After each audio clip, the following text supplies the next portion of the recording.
Inside what looks like a golf ball on sticks is Doppler radar. It will send out thousands of pulses a second, waiting to hit some form of precipitation before returning back to the radar site. So as the pulse returns to the radar site, computers like these will analyze the radar, the strength of the pulse, to determine what we're looking at.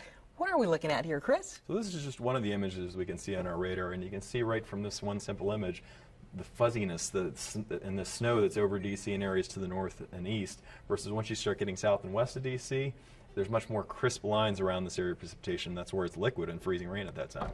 So we're just about ready to move into spring, severe weather season. Question is, how will the data look different between winter and spring? Chris? See, in the wintertime, you want to look at layers. You want to look at how the precipitation is going to change from maybe snow to rain to freezing rain and all that. In the summertime, you want to look at the depth of the storms, how tall they are, how intense they are. And you're looking much more three-dimensionally. Well, meteorologists have been using Doppler radar since World War II, with the biggest advances coming 15 years ago and again 7 years ago with something called dual polarization. Chris, what is that?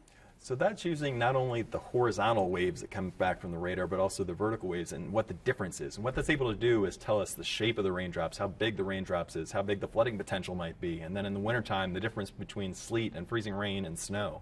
And then we're able to use that information to keep you safe.